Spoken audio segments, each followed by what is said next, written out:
lies about.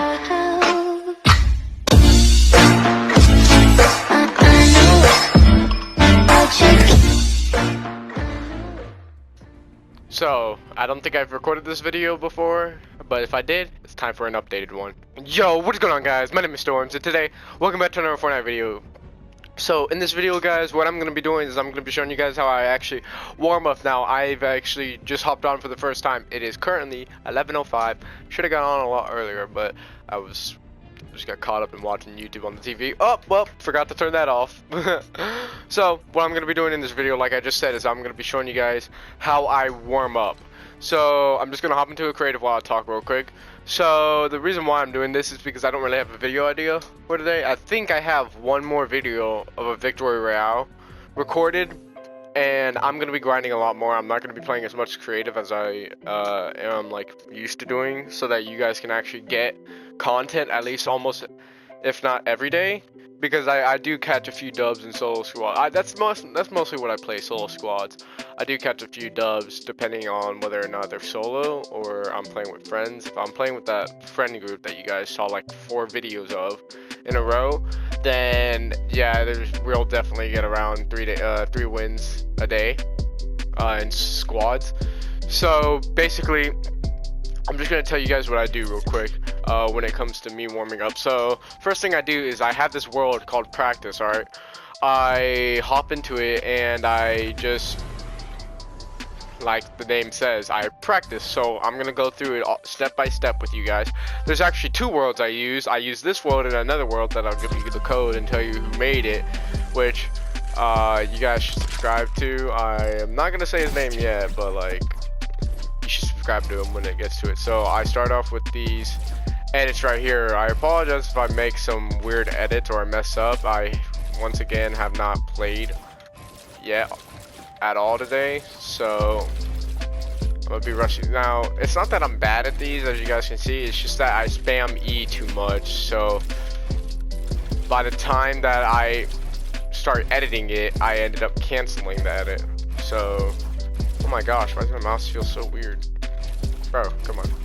So basically what I do is just go through this entire like course, this warm-up course.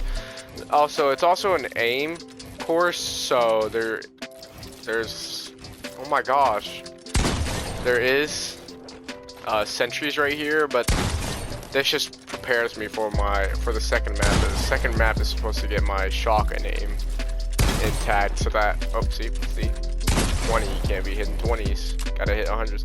Now right here, they're just a simple like edits, the wall edits with the cone inside. This is the reason why I have this, is so that when I'm like in a box with a cone, I can actually edit out. So as you can see, I'm like really bad right now, but I'll get better. So basically, I just go through all of this. This is supposed to help me like practice box fights, scrims, tournaments, which there actually is one later today that me and my best friend Ryan are gonna do. So then we do this, alright? And then you get hit with the cone edits going up. See, I don't know why, but like when I'm not warmed up, I randomly like jump. I don't even hit the space bar. I guess like my wrist hits it, but alright, so right here is basically just a simple, you're supposed to box up, and if you mess up, you know, because you'll get hit. So right here you have to be insanely fast, 'cause then you get lasered like that. Please stop. And that's actually my first time in a while actually dying to that. I mean, once again, I am not warmed up, so I gotta get used to it. That's another reason why we have these grapplers. Stop. Wow. I don't have the grapplers just to get back up here. I just have them so that people that fall off my 1v1, because this is also a 1v1 map. I also have it so that they see, the annoying thing is that they'll break your wall. They'll stop shooting, and then they'll do, alright, oh, I grabbed 2 shotguns. Alright, so right here is simple wall edits, but they have an enemy behind it, so you can see how bad I am when I'm trying to warm up. So I normally only do this one time. I normally do this course one time and then I go into the other map. And then after I do that, I hop into a game. But today, I don't know why, but I'm just like extra bad. I do have those days where it's like I'm super off. Now these are just some pyramid edits down with a stair and a wall. Is there something down here? Oh no. And then you have to edit these walls and cones up. Oh my. So yeah, I actually haven't really mastered this. I haven't actually practiced this.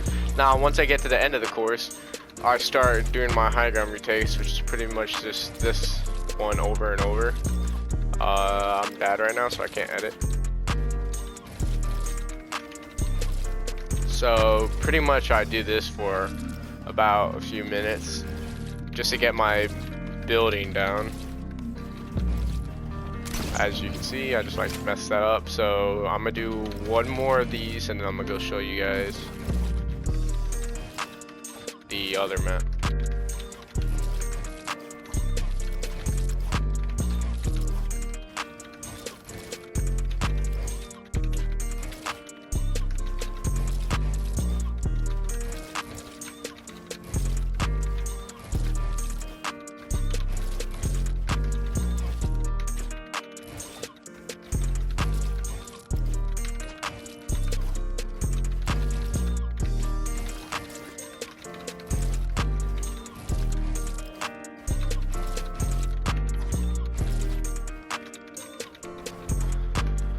So I'm gonna go back to Hub.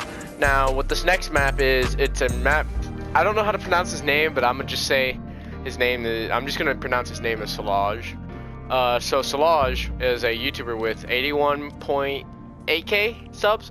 As you guys can see, that's his YouTube channel. You should so subscribe to him. He's made, from what I've seen, some pretty cool maps that are based around fighting, training, and getting warmed up and such. Hold on, I need to get my water. I forgot I left it over here.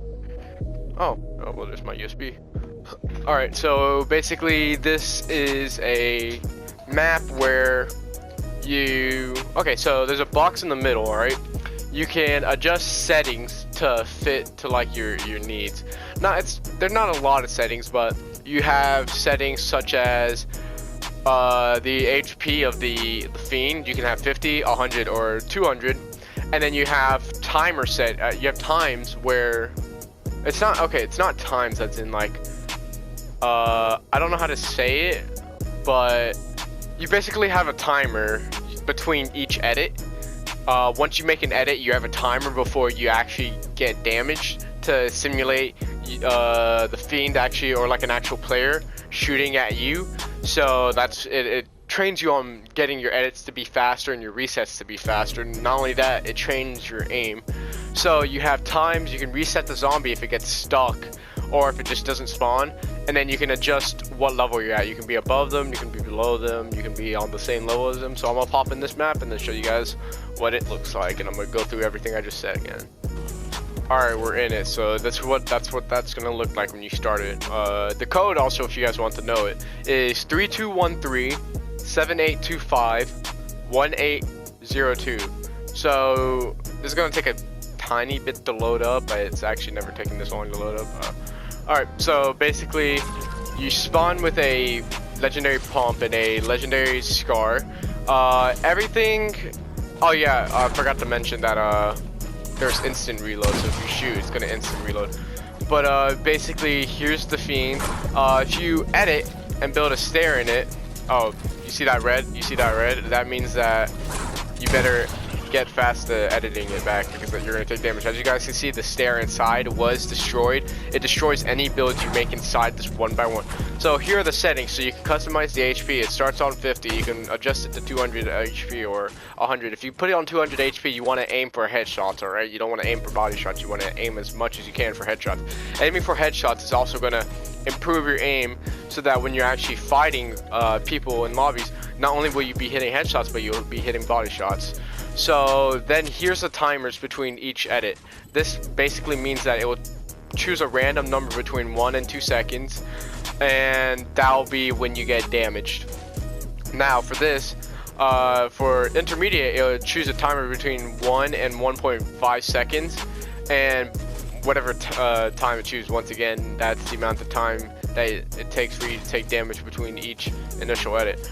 I don't think initial is the right word. I'm just gonna say initial. Then you have hard, which is it'll choose a number between 0.5 and 1.5 seconds. Now, if you're a controller player and you don't edit that fast, I recommend either intermediate or hard, because if you go on extreme, then your resets won't be fast enough for you not to take damage. And I normally play on extreme because I'm, you know, PC. I can edit and reset fast. So I normally choose extreme, but basically what these numbers are is it'll choose a random number between those, and that's when you take damage. So I'm just gonna demonstrate what I do real quick. I normally do that. Ooh, I've never made that edit before. Oh yeah, I also don't want to get too ahead of myself. So if that zombie gets trapped down there, or you have a stair there that traps it down there, or they just don't spawn in general, you want to shoot this right here. This is why you have the scar, so you can shoot all this from a range. You don't have to move from your position. So basically what this does is, once again, it just resets the zombie. So it'll open this floor up if it's trapped down, and it will knock them up, and then if they don't spawn in, it will spawn a zombie in. So what's over here is it basically the level you're on. So you can go to the below, you can build up and shoot them. You also want to be careful with that. You don't want to let them get out, because like that's how it glitches out and they don't spawn in. So they have the bottom floor, then you get to go back up. Oh, that's actually a perfect demonstration. So sometimes this stair will glitch out and the zombie will just get stuck down there. So what you want to do, if there's still a building in there, if there's a building there, you want to destroy it, because the zombie won't be able to get back up. So you press reset zombie, gets rid of the floor, and then it brings them back up. So now you can go to the top one, like the very top, and you can practice your roof angles. And that is pretty much this map has to offer. So that's pretty much how I warm up, guys.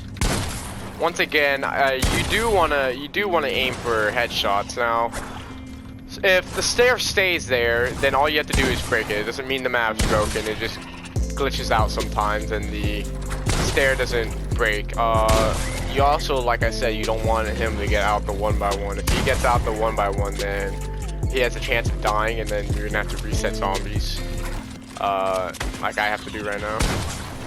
Oh yeah, once again, do not keep that open for so long, because it will deal damage to you. And this is pretty much my warm-up routine. Now, after that, I don't go back to hub. I straight up leave the game, and I either play some solos, some solo squads, or I just play creative fill, which now it's not going to be a creative fill. I don't normally go into creative fill for a warm-up. I've done it twice in the past like 2-3 weeks. I've done it twice, but mostly if you guys truly want to get better, either do solo squads or solos. Solos has skill-based matchmaking. You'll be fighting people like you. Solo squads will test your skill and see how well you can kill people within just by yourself in general. It'll either be bots you come up against. I don't recommend like trying to increase your skill by fighting bots, because they're basically not going to do anything. If you're fighting actual players, then that really helps your skill get up, because that means you can go on a 1-on-4 against them, and if you beat them, then that pretty much helps you get better, because you're gaining new strategies. Not to mention, oh yeah, I forgot, solo squads actually does help you learn new strategies. If you can apply those strategies to solos, duos, and other tournaments, and any other game modes out there, or anything in general, then you'll be able to get exponentially better, because if you can apply those, then that means that you'll be able to outplay others and you'll be able to survive for a lot longer. Like a problem I had was that I'm so aggressive that whenever I got low and had minis and stuff, I'd always rush them and I wouldn't take my minis off the start. Now when I take damage, I automatically take my minis and such. So that's a tip. Whenever you take damage, always make sure you take healing before fighting or rushing anyone. If they're rushing you and they're like trying to get in your box, build up and then get into another box and then just, you know, take your minis and such. Medkits aren't really that, like, you're not always going to be able to pop them off. You're going to have to hide really good if you're going to want to be able to pop off a medkit. But you understand what I'm saying. So if you guys want to get better at strategy and you want to get better in general, play solo squads. Test your skill and try your best at defeating these squads and try and get a solo squad win. I've gotten a couple, I think. I completely forgot. I haven't played solo squads since season 7, so I'm a little rusty on it, but that's when I was on controller. So that's pretty much it for this video. So hopefully you guys enjoyed this video and I'll see you guys next one. Bye bye.